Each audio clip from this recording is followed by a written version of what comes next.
Jangan kasih kendor. Halo, apa kabar semuanya teman-teman? Semoga kita semua dalam keadaan sehat walafiat. Amin ya robbal alamin. Selamat datang di kanal Bersatu Kita Teguh. Kanal yang berbicara pernak-pernik dan informasi tentang negara dan warganet Malaysia yang seringkali ajaib itu. Semoga informasi tersebut bermanfaat untuk warganet Indonesia. Video kali ini saya akan membacakan beberapa komentar dari warganet Indonesia. Kemudian setelah itu kita akan melihat bersama dua video yang menurut saya sangat menarik untuk kita bicarakan. Yang menurut saya video tersebut sangat bagus untuk kita sebagai pembelajaran dan untuk kita bisa berpikir secara logis. Komentar pertama dari Cahaya Unggas Putih Farm. Percuma bicara fakta karena mereka tidak mampu menerima kenyataan. Jadi biarkan saja menjadi orang bodoh. Ini adalah ketika saya berbicara tentang fakta bahwa perang India-Pakistan itu bisa mempengaruhi pasokan beras ke Malaysia. Pernyataan itu bahkan dikemukakan oleh Menteri Pertanian Malaysia, Mat Sabu. Namun yang menarik adalah, walaupun saya sudah menunjukkan pernyataan dari Menteri Pertanian Malaysia tersebut, banyak warganet Malaysia yang mengatakan, ya itu nggak betul, bahwa stok beras kami masih bagus, beras kami masih ada di rumah. Nah, ini adalah menunjukkan betapa sempitnya wawasan mereka. Mereka hanya berpikir apa yang ada di dalam rumah saja. Mereka tidak berpikir apa yang akan terjadi dalam 3 bulan, 4 bulan berikutnya kalau perang India dan Pakistan itu masih tetap berlanjut. Dan bahkan saya tidak perlu menunjukkan komentar dari warganet sebelah ini yang menurut saya sangat naif kalau saya tidak mau menggunakan kosakata bodoh atau wawasannya sempit, di mana dia mengatakan dalam video saya sebelumnya, kenapa saya membahas perang India-Pakistan dan membahas tentang teknologi pesawat tempur yang dimiliki oleh Cina, terus kenapa harus membahas tentang beras di Malaysia? Begitu membaca komentar dari warganet sebelah, saya aja heran ya. Kok bisa orang ini berpikirnya seperti ini? Kelihatan banget bahwa orang ini tidak mempunyai apa yang dinamakan wawasan geopolitik. Dia hanya hidup dari hari ke hari dan yang penting beras ada di rumah, itu saja. Dia tidak memikirkan kalau apa yang terjadi dan berapa persen sih Malaysia tuh mengimpor beras dari India dan Pakistan, dan apa akibatnya kalau perang India-Pakistan itu masih tetap berlanjut. Dia nggak mikir sampai ke sana. Ini komentar dari warganet Indonesia, Mas Cah Jipang. Tidak bisa berkata-kata lagi di video kali ini. Adrenalin terbentuk sempurna sambil membayangkan netizen Maledes yang meminta fakta dan data ada di depan kita. Tampol kanan kiri berkali-kali, gemes rasanya. Ini adalah ketika saya menunjukkan fakta berapa orang sih remaja di Malaysia yang mempunyai pikiran untuk bunuh diri, berapa orang sih remaja di Malaysia yang pernah dibully, dan bagaimana cara pembulian yang dilakukan di Malaysia itu. Yang paling umum digunakan adalah bentuk badan dengan warna kulit. Teman-teman bisa melihat semua di internet gitu. Jadi yang diperlukan itu hanya handphone. Saya yakin semua orang mempunyai handphone, mempunyai smartphone. Tinggal Anda mau mencari informasi itu atau tidak. Sebab semua informasi tertera. Sebab semua informasi itu bisa dicari. Dan tentu saja untuk mereka yang tidak bisa menerima fakta itu mengatakan bahwa wah itu fakta itu hoax. Atau alasan yang paling klasik ya, itu kita sering membaca komentar dari warganet sebelah itu mengatakan, kenapa kamu ingin mengurus Malaysia? Malaysia biarlah kami mengurus diri sendiri. Nah, itu ini yang namanya di Malaysia itu hukum aksi reaksi itu hanya berlaku setengah. Ketika warga sebelah ngata-ngatain Indonesia dan kita bereaksi, mereka malah mengatakan, kenapa kalian mengurus Malaysia? Padahal kita bereaksi. Dan tidak mungkin ada reaksi kalau tidak ada aksi kan. Nah, karena itu saya katakan bahwa hukum aksi reaksi di negara sebelah itu hanya berlaku setengah aja. Reaksi kita itu dianggap aksi oleh mereka. Tapi mereka bisa tidak ya menganalisa apa yang sudah dijelaskan secara terang benderang, nanti diterimanya hanya membuka aib semata. Betul. Ketika kita membeberkan fakta, itu mereka akan mengatakan, wah, itu hanya kita membuka aib negara mereka. Padahal itu bukan aib. Itu ada semua di internet. Anda tinggal cari aja. Kan katanya Anda mempunyai kuota internet yang besar gitu kan. Ya udah, Anda punya smartphone. Ya udah pakai smartphone. Jangan hanya phone-nya aja yang smart, orangnya enggak. Sering-sering ditampilkan data tadi, Pak Pri. Nampol mingguan atau dasa harian. Sehat selalu, bahagia selalu saudara sebangsaku. Amin, amin. Siapa kita? Indonesia. Dari Abah. Menipu orang bodoh jauh lebih mudah daripada meyakinkan mereka kalau mereka sudah tertipu. Makanya mending seklek-sekleken bahasa Sunda yang artinya kupas tuntas aja atau jejelin ke mata aja keburukan mereka. Ini sebenarnya saya ingin menunjukkannya kepada kita semua bahwa terkadang kita terlalu lama berdiam diri. Kita terlalu lama mendiamkan narasi-narasi negatif yang mereka kembangkan kepada Indonesia. Kita terlalu lama mendiamkan itu.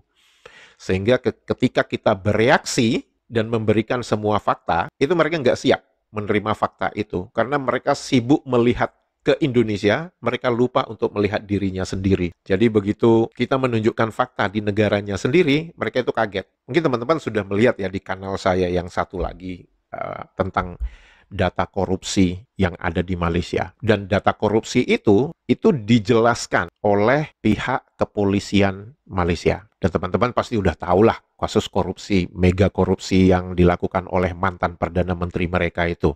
Bahkan Perdana Menteri yang sebelum Anwar Ibrahim sekarang sudah bolak-balik ke KPK untuk ditanyain macam-macam karena ditemukan banyak uang tunai di salah satu rumah asisten dari mantan Perdana Menteri itu. Dan bukan hanya korupsi, bahkan judi online juga ada dan banyak dan melibatkan begitu banyak uang di Malaysia. Jadi ketika data itu saya tunjukkan, saya munculkan di dalam kanal video saya sebelum yang satu lagi, atau mungkin akan saya tunjukkan di sini, mereka terkejut. Lah, nggak mungkin lah.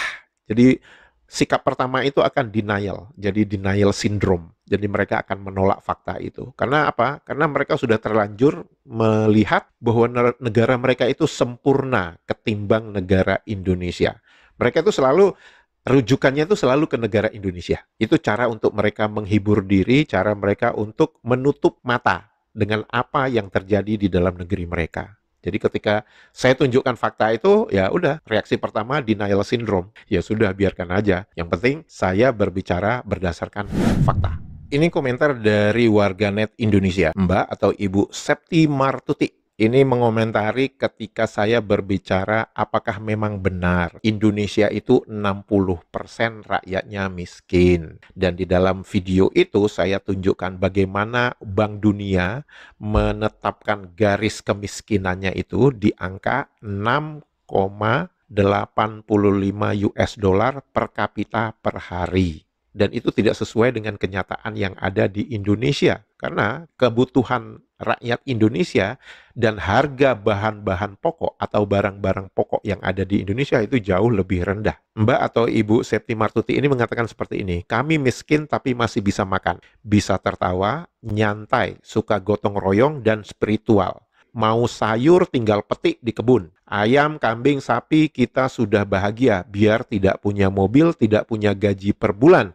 Tidak kekurangan untuk makan dengan lauk seadanya. Kondisi yang seperti ini itu tidak bisa ditangkap oleh Bank Dunia. Karena Indonesia itu unik. Saya pernah tinggal di Bandung pada pertengahan 90-an. Saya masih ingat ya, kalau di Bandung itu kita makan nasi, kemudian ada sayur, kemudian ada telur, kemudian ada tempe atau tahu begitu ya, kemudian dengan teh anget. Waktu itu harganya itu sekitar Rp700. Saya kembali kepada zaman itu ya, pada zaman pertengahan 90-an. Ketika itu saya mempunyai kesempatan pertama kali ke Yogyakarta. Di Yogyakarta saya makan nasi, ayam, telur, sayur, tempe, teh anget. Harga yang saya harus bayar untuk makanan seperti itu adalah Rp400. Poin yang ingin saya sampaikan di sini bahwa dalam satu masa yang sama, Bandung dengan Yogyakarta itu aja sudah mempunyai disparitas atau perbedaan harga yang lumayan jauh. Bayangkan Rp400 dengan Rp700. Udah beda berapa? Padahal makan saya, lauk saya lebih banyak yang saya makan di Yogyakarta tadi. Ada ayam juga kan? Kondisi ini sangat unik. Dan saya berbicara itu termasuk di kota ya. Jadi Bandung itu kota, Yogyakarta itu kota. Saya tidak berbicara kalau itu di luar kota. Kalau di luar kota itu lebih murah lagi. Saya pernah ke Wonosari. Wonosari itu adalah di sebelah selatan dari kota Yogyakarta. Jadi sudah dekat ke Gunung Kidul. Di Wonosari itu ada namanya pasar ekowisata. Ekowisata atau apalah gitu ya. Pokoknya pasar itu hanya ada sekali seminggu tiap hari Minggu pagi. Nah, pasar itu Argo Wijil. Mungkin kalau teman-teman yang berasal dari Wonosari, Yogyakarta, atau Sleman, Bantul, silahkan komentar ya, apakah pernah mendatangi tempat yang namanya Pasar Argo Wijil. Di Pasar Argo Wijil itu didominasi oleh makanan-makanan tradisional Jawa. Ada mau apa? Gudeg, tempe bacem, tahu bacem, tiwul, pokoknya semua makanan-makanan tradisional yang ada di Wonosari. Sebagai perbandingan, saya makan nasi gudeg. Ya kita tahu nasi gudeg itu ada nasi, ada telur, ada ayam, ada krecek, kemudian dengan teh panas. Teman-teman tahu berapa harganya? Nggak sampai Rp10.000. Sekarang untuk warganet sebelah, apakah Anda bisa makan dengan lauk seperti itu dengan angka ekivalen dengan Rp10.000? Sekarang berapa? Kurs Anda sekarang berapa? Anggaplah Rp3 sekarang. Apakah Anda bisa makan seperti itu? Ada nasi, ada telur, satu telur ya, bukan setengah atau seperempat. Satu telur, ayam, krecek itu kayak sayur, kemudian ada sayurnya juga, kemudian sudah dengan teh panas. Anda bisa mendapatkan Rp3 di tempat Anda? Sorry, tidak akan bisa. Oleh karena itu, banyak warganet sebelah itu yang suka menerima informasi itu ditelannya bulat-bulat, nggak dikunyah.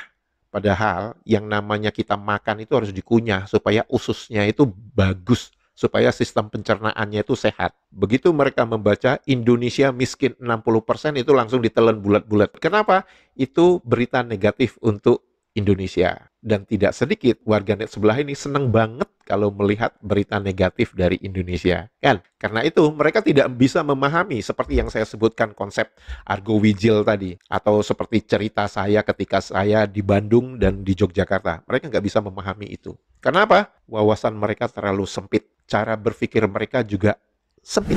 Komentar dari Dewi Gantini. Betul Pak D, jangan kasih kendor, gaspol. Nah, ada dong yang nyolot warganet sebelah. Pembodohan IQ gorila, ya jangan kasih kendor, ayo gaspol, kuak, kuak, kuak, kuak. Dan dituliskan oleh Aniu, pembodohan dari mana? Data sudah ada. Kalau tidak percaya, tinggal searching sendiri. Sekarang zaman modern, bukan zaman batu. Jangan HP-nya saja yang pintar. Hade. Ini teman-teman yang saya sebutkan bahwa komentar dari warganet sebelah ini adalah denial syndrome, tidak bisa menerima kenyataan. Padahal video yang saya unggah ketika saya berbicara tentang tingkat bunuh diri di Malaysia, kemudian 1 dari 3 warga Malaysia itu mengalami gangguan jiwa, itu semua berdasarkan data. Tapi seperti biasa yang saya sebutkan sebelumnya, warganet sebelah ini mengatakan apa? Pembodohan IQ gorila. Jadi sebenarnya yang bodoh itu dia, yang IQ gorila itu dia. Tapi seperti biasa, mungkin kita tahu ya ada Tai Chi gitu kan. Nah, jadi Tai Chi itu ya gini kan aja. Ini contoh nyata denial syndrome.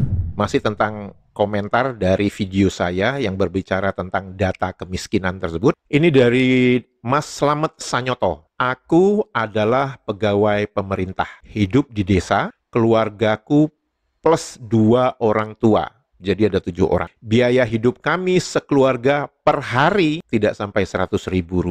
Bayangkan, per hari tidak sampai Rp100.000 untuk 7 orang. Jadi, 1 orang biaya hidup tidak sampai 15.000 per hari per kapita. Teman-teman bayangkan dengan standar garis kemiskinan yang ditetapkan oleh Bank Dunia yang menyebutkan Indonesia itu miskin 60%, itu adalah berapa? 6,85 US dollar per kapita per hari. Sedangkan kenyataannya hanya Rp15.000 per kapita per hari untuk Mas Slamet Sanyoto ini. Dan itu sudah sangat cukup dan kami tidak pernah merasa miskin dan tidak tercatat sebagai keluarga miskin. Nah, fakta-fakta ini tidak akan dimengerti oleh warganet sebelah karena memang hatinya itu udah sempit, hatinya itu udah tertutup. Kadang-kadang bukan mata yang buta, bukan telinga yang tuli, tapi hati yang tertutup. Kemudian dikomentari, betul biasanya orang yang hidup di kampung-kampung rumah bagus-bagus. Betul, mereka yang hidup di kampung itu kebanyakan rumahnya besar-besar, ya. Rumahnya bagus-bagus gitu. Kebutuhan makanan punya sendiri, paling uang buat bayar listrik, garam, minyak, kebutuhan mandi, jajan anak-anak. Udah, itu saja. Kemudian dari Natural Craft, kita bukan seperti orang Malaidesh. Lebih banyak makan di luar bersama keluarganya kalau bekerja. Pantaslah gaji habis untuk bayar hutang kartu kredit. Dari Sarga Soikal, benar. Selama pandai atur keuangan, semua akan aman saja. Bahkan bisa menabung walau tidak banyak. Dari Faisal. Betul, Malaidesh memang negara kuat. Kuat nahan malu. Dibalas oleh Mas Tupar. Betul bro, kuat izin. Kalau teman-teman mau iseng, teman-teman bisa membandingkan nanti. Saya yakin teman-teman bisa mencari sendirilah nanti. Kalau kita berbicara data tentang hutang rumah tangga negara Indonesia dengan negara Malaysia, itu jomplang banget. Hutang rumah tangga negara Malaysia, kalau tidak salah nih ya teman-teman bisa cari sendirilah. Kalau nggak salah itu sekitar 69 atau 70%. Artinya, kalau kita punya gaji 100, 70 untuk bayar hutang. Sedangkan di Indonesia, hutang rumah tangga negara Indonesia, itu kalau nggak salah sekitar nggak sampai 20%. Artinya apa? Kalau kita mempunyai gaji 100, maka kita hanya membayar hutang 20 saja. 80-nya untuk kita sendiri. Jadi tidak tergantung dengan hutang. Saya tahu nanti warganet sebelah akan mengatakan, kami memang hutangnya banyak. Wah, itu udah mulai mengaku. Tapi, itu ada tapinya. Tapi kami sanggup membayar. Iya, kalian memang sanggup membayar. Masih ingat kan ketika COVID, berapa banyak orang yang mati bunuh diri, gantung diri di jembatan penyeberangan, melompat dari ketinggian tertentu di apartemen. Kenapa? Stres, depresi. Karena kalian mempunyai komitmen untuk membayar hutang yang 70% tadi. Sedangkan sumber keuangan kalian menyusut. Ya saat ini kalau dalam keadaan normal ya kalian bisa bayar hutang. Ya nggak apa-apa, bayar aja itu hutang kalian gitu. Jangan sampai nggak dibayar ketika sebagai contoh seperti yang meminjam uang biaya pendidikan kalian itu, PT-PTN itu. Bahkan ada yang sampai pensiun masih belum lunas membayar hutang biaya pendidikannya. Gila nggak lu? Nah ini dimensi maritim. Beliau sepertinya sedang ada di Tanah Suci. Tadi malam saya keliling Madinah, seputar Masjid Nabawi saja. Mau belanja sebelum ke Mekah. Semua pedagang di sini bisa bahasa Indonesia. Baik yang asli penduduk Madinah, Arab lain, bahkan yang berasal dari Pakistan, Afghanistan. Saya pikir awalnya harus pakai Google Translate. Ternyata nggak perlu. Hotel saya setiap habis sholat wajib, sudah ditongkrongin sama pedagang di jalan sampingnya. Kita bisa ngobrol loh sama mereka. Artinya mereka menggunakan bahasa Indonesia. Apa iya bangsa yang diklaim miskin sama tetangganya yang ngaku negara maju, negara kaya, tapi di negara super kaya seperti Saudi yang jangankan beras, bensin saja pakainya cuek. Pedagang-pedagang di kota suci ini berharap rezeki dari jamaah haji asal bangsa yang mereka hina miskin itu. Fakta ini mas, kalau bisa warganet sebelah itu tidak mau mendengarkan. Bahkan kalau pedagang-pedagang itu berbicara dalam bahasa Indonesia, mereka akan mengatakan, oh mereka pandai cakap Melayu.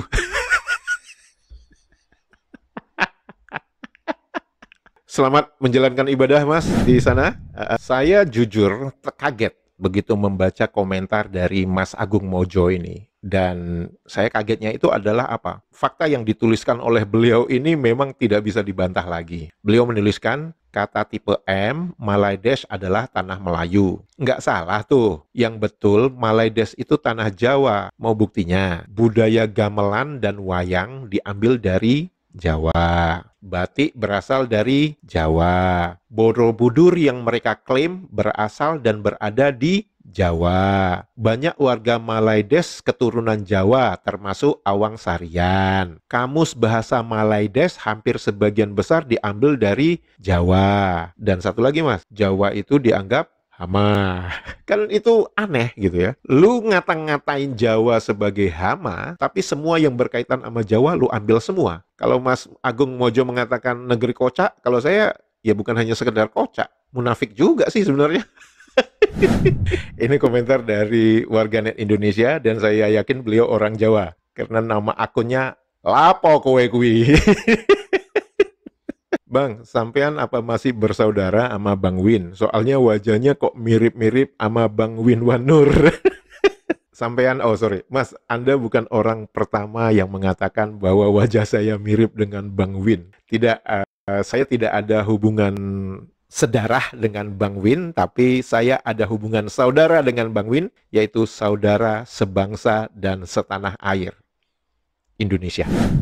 Ini adalah komentar dari warganet Indonesia, dari Nurhan Nurhan. Watak pemimpinnya di parlemen Malaysia kasar, suka menghujat sesama anggota parlemen Malaysia. Gambaran pemimpin seperti itu pasti rakyat persis sama wataknya. Saya yakin banyak warganet Indonesia yang melihat bagaimana berlangsungnya rapat di parlemen di Malaysia. Niatnya tuh sebenarnya bagus ya, supaya mereka itu menjadi transparan. Rakyatnya itu bisa mengetahui apa yang dibicarakan oleh wakil rakyat mereka di parlemen. Tetapi kita melihat di YouTube ini betapa bahasa yang mereka gunakan itu jauh dari sopan santun. Bahkan terkadang kita berpikir apakah benar mereka ini wakil rakyat, kok bahasanya itu sama kayak bahasa preman. Kok bahasa yang mereka gunakan itu nggak beda jauh dengan bahasa-bahasa orang rendahan. Padahal mereka itu wakil rakyat. Dan tentu saja ada warganet sebelah itu melakukan pembenaran atas tingkah laku wakil rakyatnya dengan mengatakan apa? Wah, itu kalau di Korea biasa seperti itu, di Taiwan biasa seperti itu, bahkan mereka sampai beradu, sampai berkelahi secara fisik. Saya hanya nggak habis pikir bagaimana dia bisa mengatakan seperti itu, menganggap itu adalah sesuatu yang wajar. Saya tahu dia itu denial syndrome lagi, karena dia menganggap bahwa oh itu biasa, gitu kan ya. Itu menjadi tidak biasa ketika Anda membawa atribut agama di dalam negara Anda. Apakah itu contoh akhlak orang Islam? Anda wakil rakyat loh. Anda katanya membawa agama Islam, agama yang membawa rahmat kepada seluruh alam. Tapi ternyata dengan sesama yang beragama Islam aja, Anda bisa berkata kasar, bahkan sampai menyebut nama binatang semua. Nah, apakah pembenaran Anda itu menjadi sesuatu yang bisa diterima dengan akal, dengan keadaan nilai-nilai yang Anda miliki? Atau Anda menganggap, oh itu biasa, menghujat itu biasa, memaki-maki itu biasa? Atau Anda ingin mengatakan seperti itu? Teman-teman, saya ingin menunjukkan satu video bagaimana cara anggota parlemen Malaysia itu berdebat. Dan kita bisa melihat bersama kosakata-kosakata apa yang mereka keluarkan dari mulut mereka wakil rakyat itu. Peraturan tetap. Mesti dapatkan. Speaker, peraturan tetap. Duduk Arau. Ya. 36, 36, 6. 36, 6. Yang keduanya ialah Arau, duduk peraturan tetap. Arau. shut up you. Yang berhormat Arau, Yang berhormat Hulu Langat bangkitkan peraturan mesyuarat. Ya, peraturan mesyuarat yang mana? 36, 6. Tunggu. Ya. Seseorang ahli tidak boleh mengeluarkan sangkaan jahat ke atas sesiapa ahli lain. Dia sebut kandang. Dia tuju hulu langat. Kandang ni untuk binatang. Kandang ni untuk babi. Sebab itu di air kuning tak ada isu terpaksa minta tolong dengan babi. Babi pun dah tak nak tolong dah Perikatan Nasional ni. Masalahnya. Orang cari pengundi, bukan cari babi, bukan cari tai. Ini jadi masalah. Jadi ahli parlimen lama, tua bangka, tapi akhlak tak ada. Adab tak ada. Samakan orang dengan binatang. Ni, saya nak minta dia tarik balik. Speaker, saya nak minta dia tarik balik. Ni, tak ada adab. Kurang ajar. Yang berhormat Hulu Langat. Kurang ajar. Bodoh. Nah, teman-teman sudah mendengar semua kan, bagaimana cara mereka berargumentasi. Dan jujur ya, saya kaget gitu loh. Kalau saya katakan kaget, ya nggak kaget juga sih. Karena kalau kita berbicara data, di mana Saya sebelumnya berbicara tentang data remaja Malaysia yang dibully, terus mengalami stres, depresi. Yang harus dipikirkan adalah 10 tahun ke depan, remaja-remaja yang dibully, yang depresi, atau remaja yang membuli, itu 10 tahun ke depan mereka akan jadi seperti apa. Jadi kalau kita melihat wakil rakyatnya seperti itu, ya itu sebenarnya produk dari saat mereka remaja. Dan kita bisa melihat ya, cara mereka berdiskusi itu mereka tidak berbicara tentang esensinya. Tentang esensinya itu apa? Tentang topik utama dari pembicaraan itu apa? Mereka tidak berbicara itu. Mereka berbicara tentang hal-hal yang sampingan. Ya, yang disebutkan tadi apa? Kandang, babi, apa semua. Terus orang yang protes karena dianggap kandang tadi,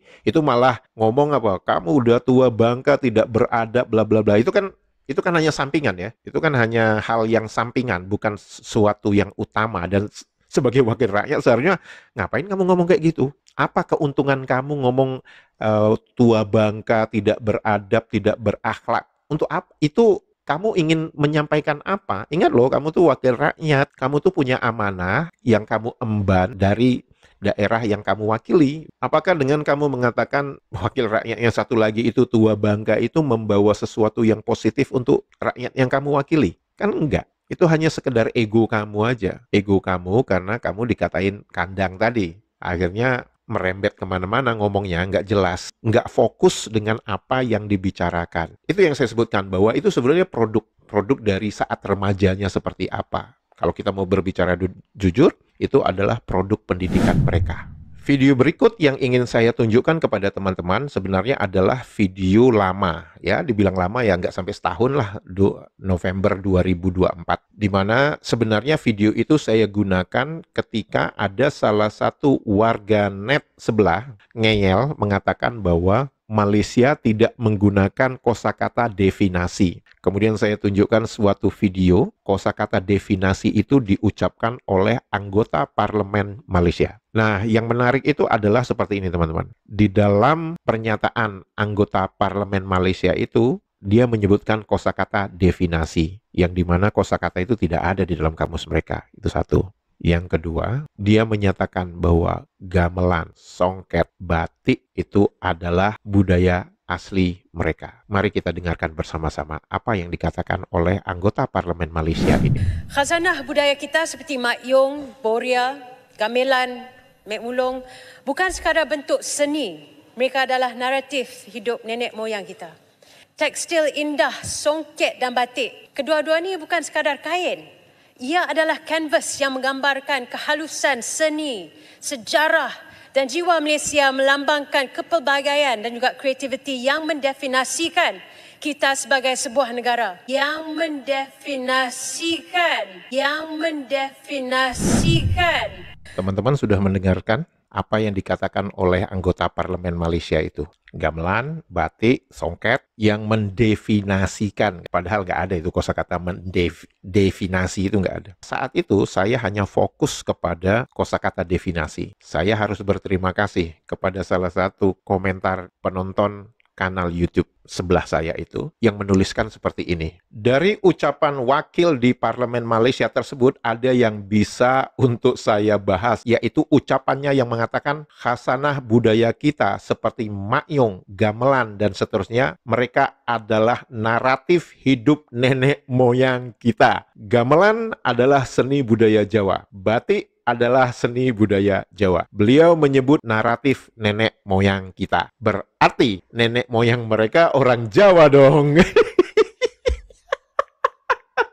Betul, saya harus katakan itu betul. Inilah yang saya katakan ya, kadang-kadang orang yang kalau sukanya itu berusaha untuk ngeles gitu ya, tidak menyatakan hal yang sebenarnya, itu kan akhirnya muter-muter kan, muter. Karena kebanyakan muter-muter, akhirnya bingung sendiri. Akhirnya kebenaran itu juga muncul dengan sendirinya. Dan jelas dikatakan oleh anggota parlemen Malaysia tadi yang mengatakan bahwa itu adalah naratif kehidupan nenek moyang kita. Berarti nenek moyangmu orang Jawa dong. Jawa yang selalu kalian katakan hama itu kan ya.